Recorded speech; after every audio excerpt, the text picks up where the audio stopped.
High five. All right. Good boy. Hi, friends. My name is Bill Evertsberg, and I'm one of the ministers at Kenilworth Union Church, and this is Doogie, my assistant minister. Guess I don't have to tell you that the coronavirus pandemic of 2020 has been a powerful agent of change in our world today. It has unimaginably accelerated changes that were already in the making before March 13, 2020.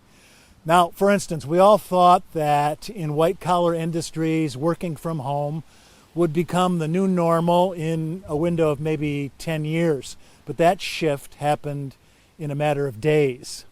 A headline in the Washington Post read, "Americans may never go back to the office again." Can you believe that?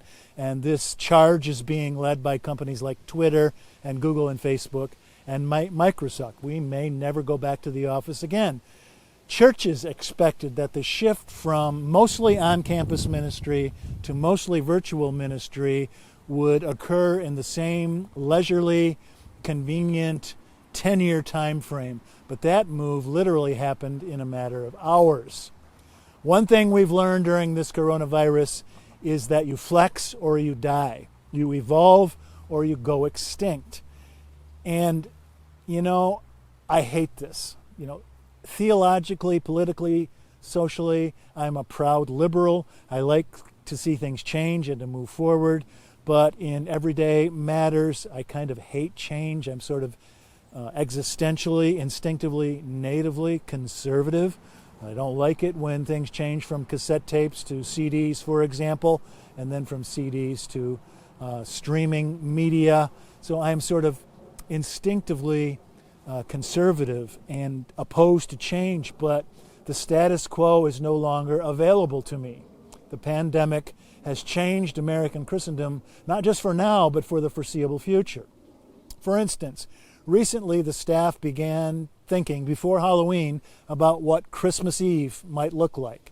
We were trying to figure out how we're going to replicate remotely the experience of, for example, singing "O Come All Ye Faithful" with the accompaniment of a brass quintet, or that panorama of lit, lofted candles to the singing of Silent Night. And of course, we can't replicate that exactly. But we're working very hard to envision a meaningful facsimile of that inimitable moment.